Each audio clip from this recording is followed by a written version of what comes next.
segala puji dan syukur kepada Tuhan kita Yesus Kristus, Allah yang begitu luar biasa dalam penyertaan dan bimbingannya kepada kita sekalian, sehingga kita masih diberikan kesempatan, kesehatan, sehingga malam hari ini kita semua ada dalam keadaan sehat dan selamat, sehingga kita masih bersama-sama akan beribadah di dalam perayaan Natal, persekutuan doa keluarga Maria pada malam hari ini. Bapak Ibu sekalian, kita akan menyanyi sebuah lagu semangat yang berjudul Hai Mari Berhimpun.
Dan menyembah nama-Mu ya Tuhan.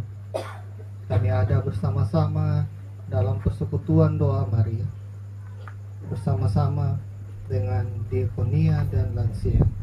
Kami boleh ada dalam perayaan Natal bersama. Allah ada di tengah-tengah perayaan Natal dan Tahun Baru ini. Allah ada di tengah-tengah sukacita kami. Dan biarlah ibadah ini jadi hanya di dalam nama Bapa, Anak, dan Roh Kudus. Amin.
sudah berkumpul di sini ya Tuhan. Kami berkumpul di sini untuk bersyukur kepadamu untuk apa yang telah Kau kerjakan dalam hidup kami dalam peristiwa Natal. Dan Kau juga izinkan kami untuk masuk di tahun yang baru.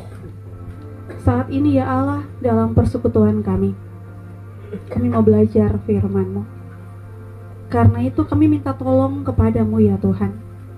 Mari tolong berikan kami hikmat dan pengertian.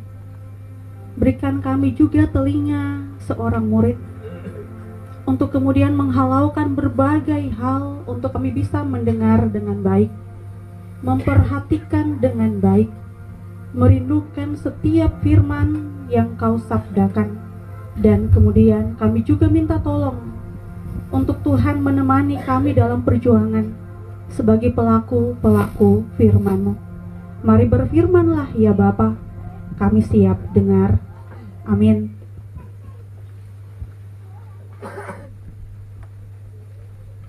Mika 5 ayat 1. Mika 5 ayat 1, jadi bagian Alkitab yang akan kita baca dan kita renungkan bersama-sama ini malam. Mika 5 ayat 1, kalau sudah ketemu bilang amin. Mika di perjanjian lama atau perjanjian baru? Lama, oke. Yang sudah ketemu bilang amin. Amin. Oke, saya persilakan umat Tuhan berdiri. Mika 5 ayat 1, begini bunyi firman Tuhan.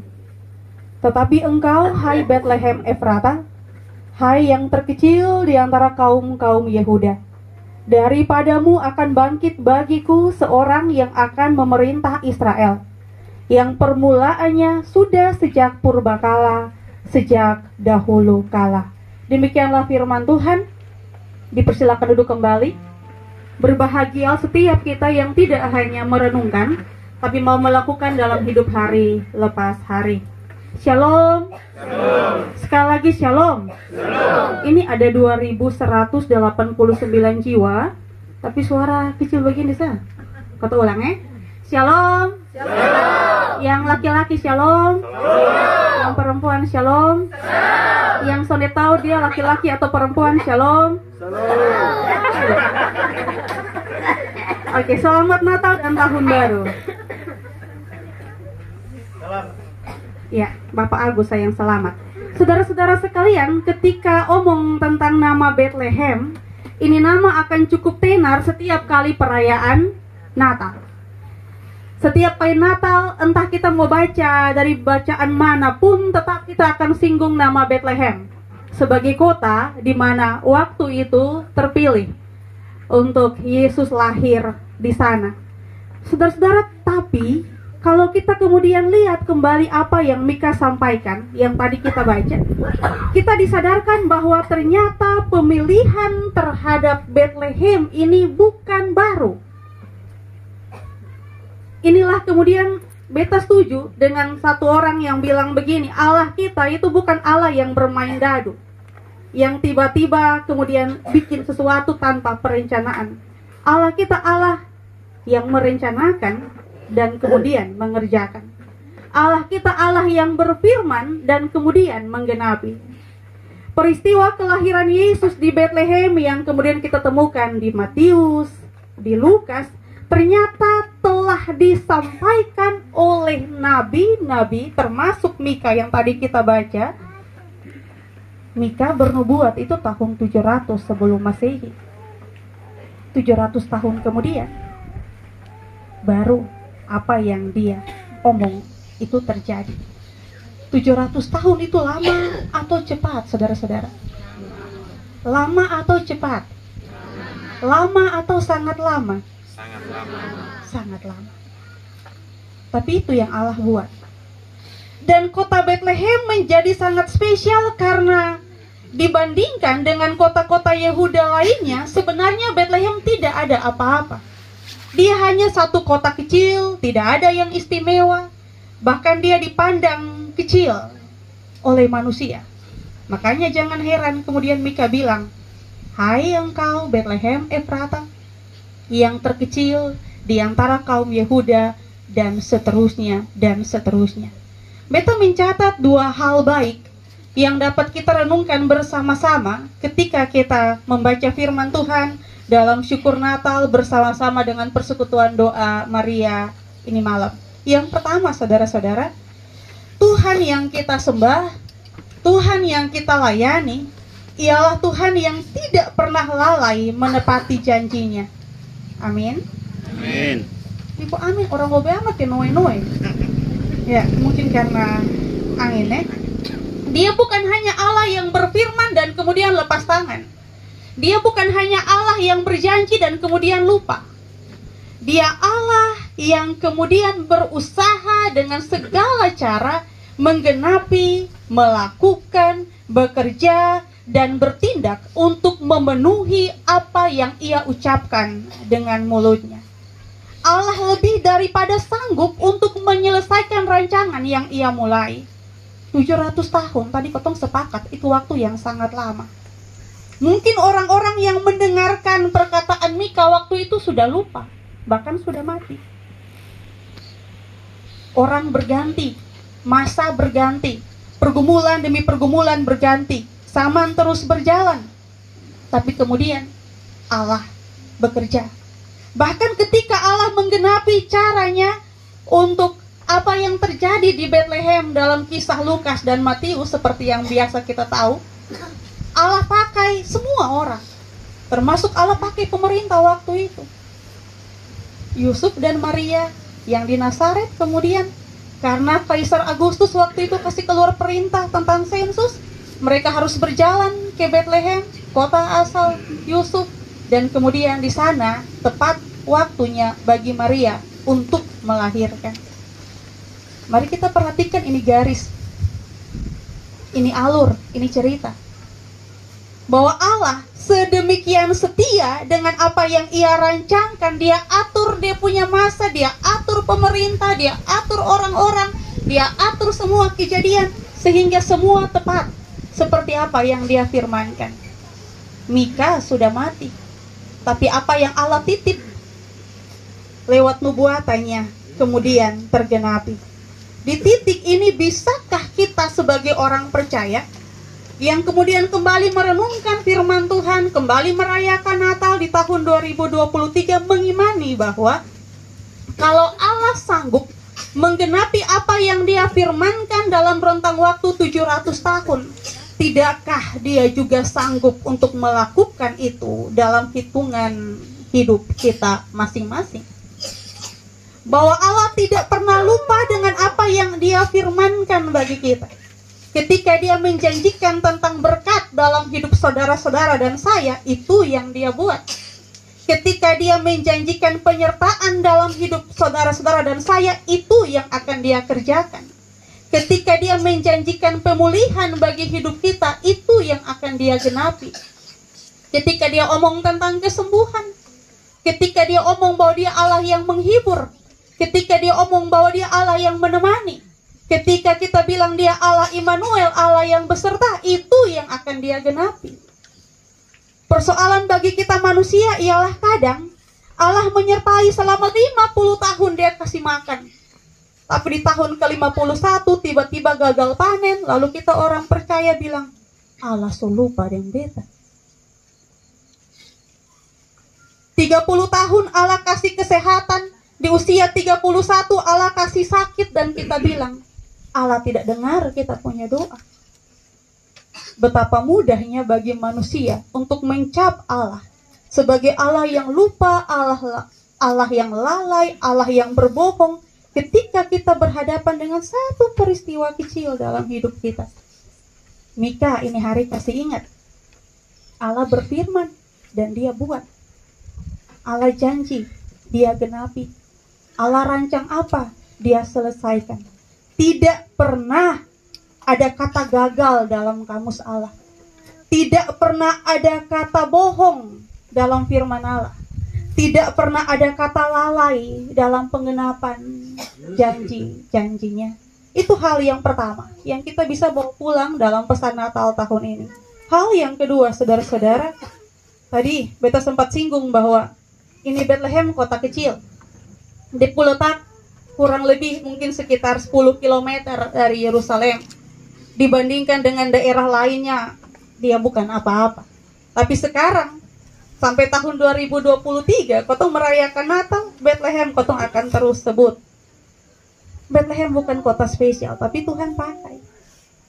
Itu mau bilang bahwa penilaian manusia dengan penilaian Tuhan sama. Mungkin kita terbiasa, terobsesi, fokus pada hal-hal yang besar dan wah dalam hidup. Kalau omong tentang berkat, kotong akan omong tentang yang wah. Itu berkat harus uang, harus materi, harus jabatan, harus sembuh dari sakit dan sebagainya. Tapi ternyata ini kisah Natal kasih kita bukti bahwa Allah juga sanggup pakai hal-hal yang kecil yang mungkin tidak masuk penilaian kita, tidak masuk penilaian dunia, untuk kemudian menjadi sesuatu yang besar dalam tangannya. Bethlehem bukan apa-apa. Makanya kotong jangan salah orang Majus bahwa ketika dong lihat bintang dan dong jalan jauh, dong lurus di Bethlehem. Dong di mana? Dong di Yerusalem, di ibu kota kerajaan Israel. Karena apa? Karena yang dong tahu itu bintang tanda lahir raja, dan raja pasti lahir di ibu kota, di kota yang besar, di kota yang wah, di istana. Dong menghadaplah Herodes. Tapi ternyata yang Tuhan pakai bukan di sana, yang Tuhan pakai di sini, yang kecil, itu Bethlehem. Bahkan sampai sekarang orang-orang Kristen bisa bayar biaya yang sangat mahal untuk perjalanan untuk dilihat itu kota yang namanya Bethlehem. Dia dikunjungi oleh berbagai turis dari berbagai dunia. Saudara-saudara, siapa kita di tangan Tuhan? Kita yang duduk di sini, tidak ada satupun yang lebih besar dibandingkan yang lain. Kita semua sama.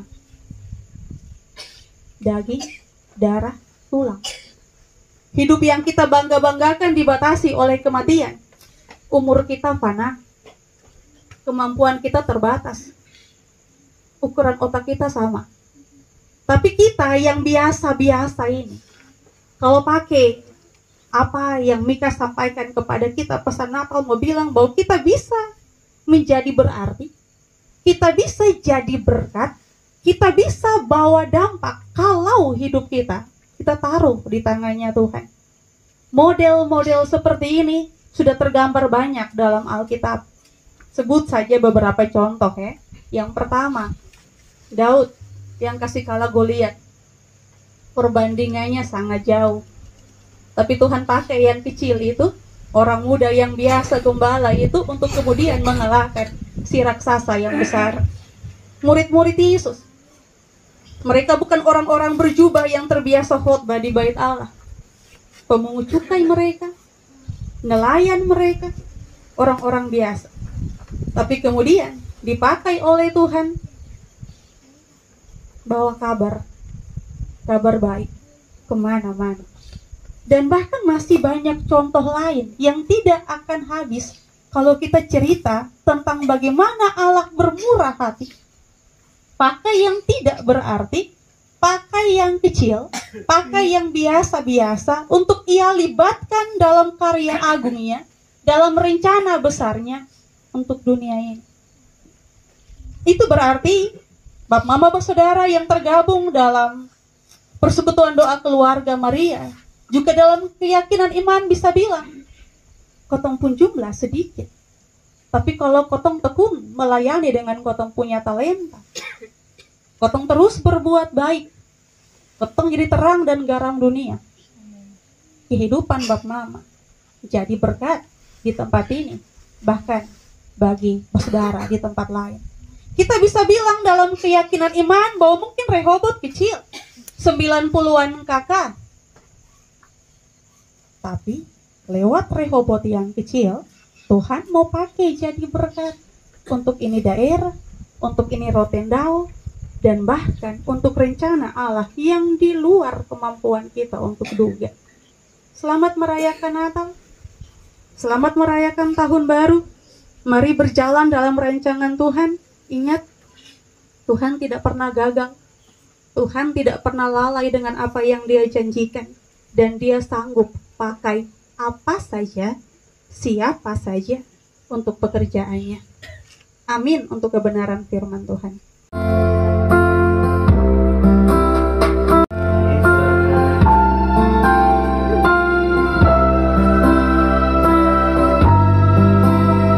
Yang kedua akan dibakar oleh Ibu Pendeta Ellen Lucy.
bersemangatlah ke dalam tugas dan kerjamu, dan terimalah berkat Tuhan.